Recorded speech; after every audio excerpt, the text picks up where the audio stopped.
Oi pessoal, eu sou a Rebeca do PET Engenharia Química e hoje a gente vai resolver um exercício da lista de termodinâmica que vai ser o exercício 4, mais uma aula do PET Resolve. Bom, aqui a gente tem o enunciado, então ele fala: estime o volume, a energia interna, a entalpia e a entropia do vapor de um buteno a 200 graus Celsius e 70 bar. Se a entalpia e a entropia forem especificadas iguais a zero no estado de líquido saturado a 0 graus Celsius. Admita que os únicos dados disponíveis são temperatura crítica igual a 420 Kelvin, pressão crítica igual a 40,43 bar, fator acêntrico igual a 0,191, temperatura normal igual a 266,9 Kelvin. E aí a gente tem o CP sobre R, que é igual a 1,967 mais 31,63 vezes 10 a menos 3 vezes a temperatura, menos 9,837 vezes 10 a menos 6, temperatura ao quadrado. Bom, primeiro a gente vai iniciar calculando então as propriedades reduzidas. Para isso, a gente vai então utilizar a equação onde a temperatura reduzida é igual à temperatura que foi dada sobre a temperatura crítica. Então, a gente soma os 200, né? Mais 273,15, porque tem que ser em Kelvin e tá em graus Celsius. E a gente encontra que a temperatura reduzida é 1,127. Aí, então, a gente calcula a pressão reduzida. Então, é 70 bar sobre 40,43 bar.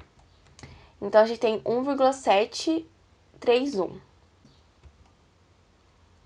Beleza, agora o que a gente vai fazer vai ser calcular o fator de compressibilidade.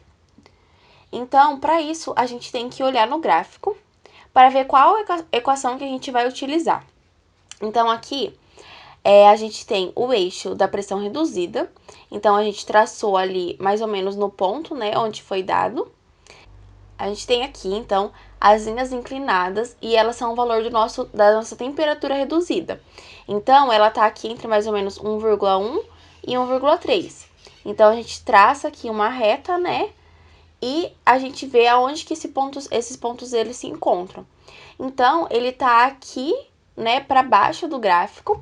Sendo assim, a gente pode utilizar Lee Kessler para fazer esse cálculo, já que ele tá na região abaixo, né, dessa linha pontilhada. Então, para isso, para usar Lee Kessler, a gente vai primeiro encontrar os D0. Então, para isso, a gente precisa fazer algumas interpolações. A gente vai lá na tabela, vocês podem utilizar, por exemplo, Smith e Van Ness, que tem esses valores, tá? Lá nos apêndices, ele vai ter, então, os valores que a gente quer encontrar.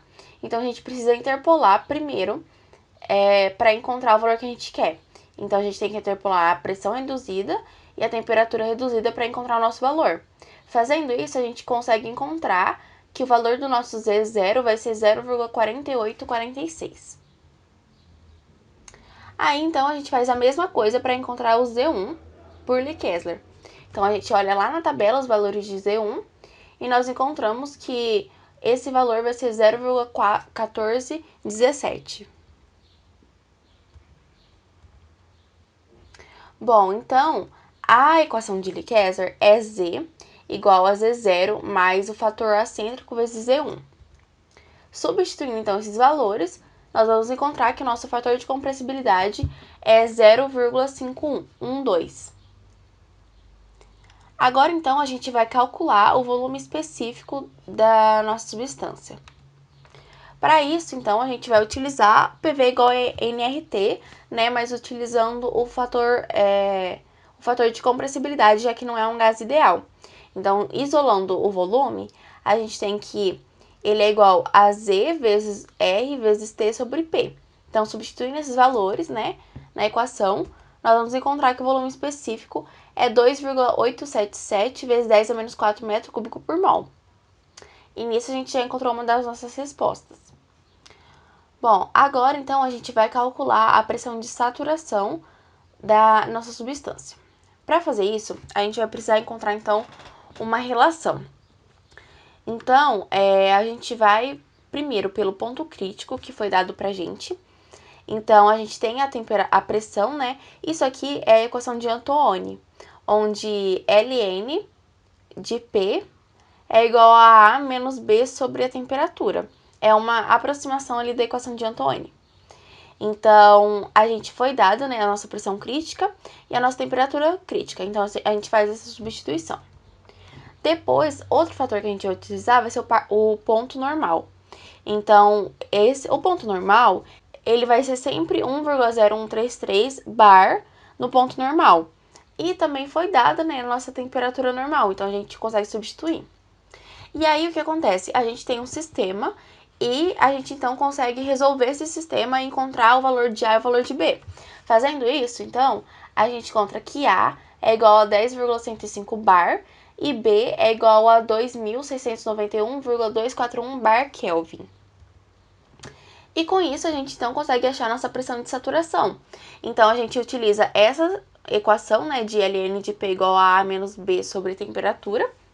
Então, a gente encontra a nossa temperatura de saturação, né, vai ser 273,15.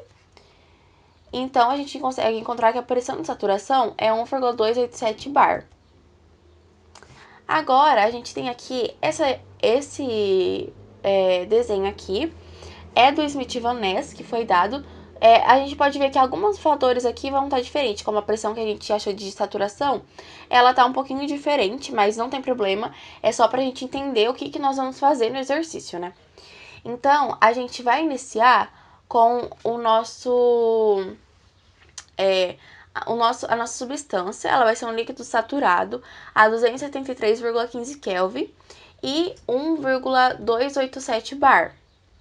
E a gente quer chegar, né, a um buteno no estado de 473,15 Kelvin a 70 bar. Para isso, a gente não consegue fazer diretamente, né, esse caminho. Então, a gente vai fazer um caminho um pouquinho maior para conseguir chegar nesse ponto final. Então, aqui, primeiro a gente vai passar esse buteno líquido saturado para um vapor saturado nas mesmas condições de temperatura e pressão. E para isso, a gente vai calcular o ΔHLV e o ΔSLV. Depois que ele já está no estado de vapor saturado, então a gente vai passar ele para um estado de gás ideal nessas mesmas condições de temperatura e pressão. Então a gente vai ter aqui o valor da nossa entalpia reduzida e da nossa entropia reduzida. E a gente vai remover esse valor, já que a gente quer chegar no gás ideal. Chegando no gás ideal, a gente vai, então, alterar a temperatura e a pressão, que é o que a gente quer. Então, a gente quer que seja 473,15 Kelvin e 70 bar. Então, a gente soma ali os valores de ΔH e ΔS de gás ideal. Então, depois, a gente vai e chega no estado final, que é de um gás real. Para chegar nesse gás real, nós precisamos somar, né, a nossa entalpia reduzida e nossa entropia reduzida também. Então, ele está nas mesmas condições, só que daí, somando as propriedades reduzidas, a gente consegue chegar numa substância no estado real e consegue, então, encontrar os nossos valores de ΔH e ΔS. Então, essa é a esquematização do nosso processo. Agora, então, a gente vai começar a fazer esses cálculos. Então, primeiro, a gente vai calcular o calor latente de vaporização. Para isso, a gente vai utilizar, então, a equação de Ridel, onde ΔHn sobre RTn é igual a 1,092 vezes Ln de pressão crítica menos 1,013 dividido por 0,93 menos a temperatura reduzida no ponto normal. Então, com isso, a gente consegue fazer essas substituições. Então, a gente tem o nosso R, a nossa temperatura normal também foi dada, a nossa pressão crítica também, e aqui a gente faz esse cálculo. Então, é a temperatura no ponto normal dividido pela temperatura crítica. Então, a gente consegue encontrar que o nosso ΔH no ponto normal é 22.103,412 Joule por mol. Agora, então, a gente vai utilizar a relação de Watson, onde ele fala que um ΔH2 sobre ΔH1 é igual a 1 menos a temperatura reduzida no ponto 2, menos dividido por 1 menos a temperatura reduzida no ponto 1 elevado a 0,38. Então, a gente vai substituir esses valores pela normal. Então, aqui, o nosso estado 1 aqui vai ser os nossos valores no ponto normal. Então, aqui a gente tem o calor latente de vaporização, dividido pelo ΔH do ponto normal, que a gente encontrou aqui, igual a 1 menos o 273,15, que é a nossa temperatura do calor latente de vaporização, dividido pela temperatura crítica. E aqui a gente também, né, tem a temperatura reduzida do ponto normal. Fazendo essa substituição, a gente encontra que o ΔH de vaporização ele é 21.756,00099 Joule por mol. Agora, então, a gente vai calcular a variação de entropia. Então, a gente sabe que, pela relação, a gente tem que a entalpia é igual a temperatura vezes a entropia. Então, a gente consegue encontrar a nossa entropia na vaporização. Então, a gente substitui aquele ΔH de vaporização que a gente encontrou, igual a temperatura, né, que a gente quer, que é 273,15 Kelvin, vezes a nossa variação de entropia. Então, a gente encontra que ela é 79,649 Joule por mol Kelvin. Agora, então, a gente já calculou, né, os calores de vaporização. E agora a gente vai fazer, então, os cálculos das propriedades residuais do estado 1. Para isso, então, a gente pode utilizar as equações generalizadas. Primeiro, então, a gente vai calcular a entalpia residual. Para isso, essas equações generalizadas, vocês podem fazer para confirmar aquela mesma coisa que foi feita lá no início, de traçar no gráfico a pressão reduzida e a temperatura reduzida. Mas, assim, para não ficar uma aula assim tão grande, né, eu já vou fazer direto e já vou falar para vocês que a gente pode sim usar as equações generalizadas. Então, para fazer o cálculo da entropia residual, a gente precisa calcular, então, o primeiro B0, que ele é uma equação, né, dada, que é 0,083 menos 0,422 dividido pela temperatura reduzida elevada a 1,6. E daí aqui eu já coloquei o valor direto do que vai dar, e a gente encontra que o valor é menos 0,758.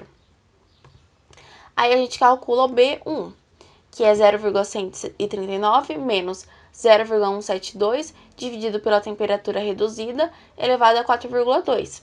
E aí a gente encontra que esse valor é menos 0,911. Agora, então, vamos continuar calculando a parte da entalpia residual. A gente também precisa calcular o dB1 sobre TR1. Então, essa é uma equação dada também, e a gente encontra que é 2,069. E a gente calculou também o dB1 sobre TR1.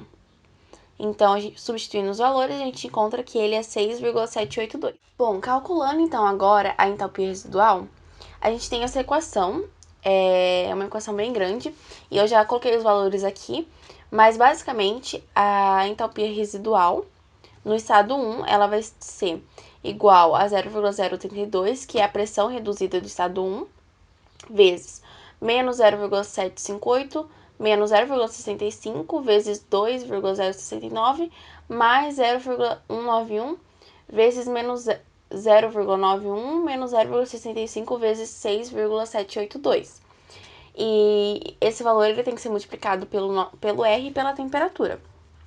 Se vocês tiverem ficado com alguma dúvida em relação a essa equação, a gente tem ela também no Smith-Van Ness, vocês podem dar uma olhada ali para saber os valores que vão ser substituídos.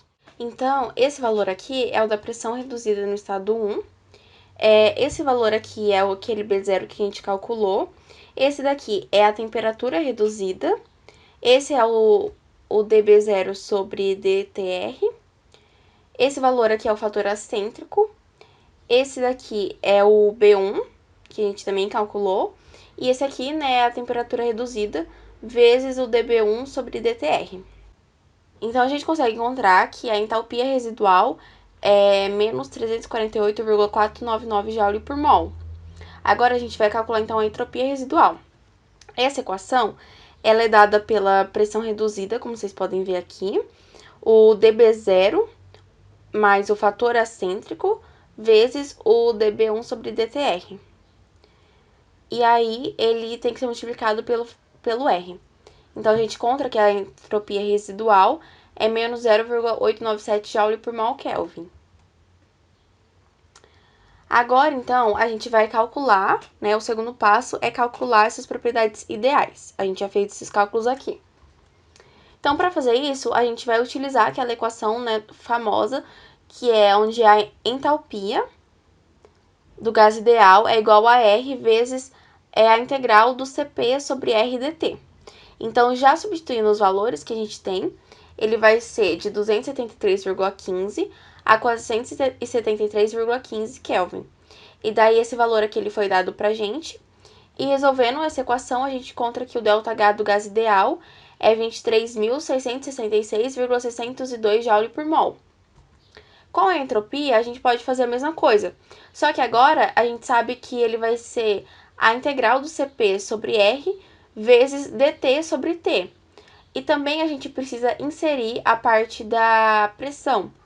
Então, a pressão, ela vai ser o Ln da pressão que a gente quer, dividido pela pressão que a gente tem. Então, fazendo essas substituições, a gente consegue encontrar que a entropia do gás ideal é 22,251 Joule por mol Kelvin. Bom, agora então a gente vai calcular as propriedades residuais do estado 2, que é desse estado até aqui.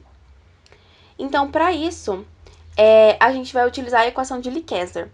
Novamente, vocês podem traçar no gráfico, aquele primeiro gráfico, né, de PR e TR, e vocês podem traçar as pressões reduzidas e temperatura reduzida, e vocês vão ver que ele vai cair ali onde a gente pode usar a equação de Lee-Kessler. Porque a gente tem um TR de 1,127 e um PR de 1,731. Então, fazendo aquilo, a gente consegue perceber que a gente pode utilizar o Lee-Kessler mesmo. Então, para calcular a enthalpia residual, a gente vai utilizar a equação de Lee-Kessler. E essa equação ela é dada por o H residual dividido por R vezes a temperatura crítica, né? Aí, esse valor aqui, ele é o valor tabelado também, vocês precisam fazer uma interpolação para encontrar esses valores. E esse aqui é o valor de HR0 sobre RTC. Esse valor aqui é o fator acêntrico e esse valor é o de HR1 sobre RTC. E esses valores aqui, eles são todos tabelados, tá? Então, fazendo essa substituição, a gente encontra que a entalpia residual no estado 2, ele é igual a menos 8.539,2 Joule por mol. Agora, a gente vai, então, calcular a entropia residual. E aqui é a mesma coisa. Esses valores, eles são esse valor de menos 1,5661 e menos 0,7257, eles são tabelados também. Então, a gente precisa ali fazer várias interpolações novamente para encontrar esses valores na temperatura reduzida de 1,127 e na pressão reduzida de 1,731. Substituindo os valores, a gente encontra, então, que a entropia residual ela é menos 14,178 Joule por mol Kelvin. Bom, agora a gente já fez todos os cálculos que nós precisávamos, já calculamos as propriedades residuais, tanto no estado 1 quanto no estado 2, calculamos a propriedade do gás ideal e calculamos, né, na vaporização. Então, a gente pode encontrar aqui os ΔH e o ΔS que a gente quer. Então, para calcular a entalpia total, a gente vai fazer o seguinte caminho. Esse ΔH, ele vai ser igual a ΔLV menos o valor da entalpia residual 1, mais o valor do gás ideal, mais o valor da entalpia residual do estado 2. Então, substituindo esses valores, nós vamos encontrar que o ΔH é 37.232 Joule por mol. Para fazer o cálculo da entropia total, a gente vai fazer o mesmo caminho. Então, a gente vai que a variação de entropia na vaporização menos a entropia residual no estado 1 mais o valor do gás ideal, mais o valor da entropia residual no estado 2, a gente vai encontrar o nosso valor total. Então, fazendo as substituições, nós encontramos que a entropia total é 88,647 Joule por mol Kelvin. Agora, então, a gente vai calcular a energia interna, que foi algo que também foi pedido no exercício. Então, a gente sabe que a entalpia ela é igual à energia interna mais PV.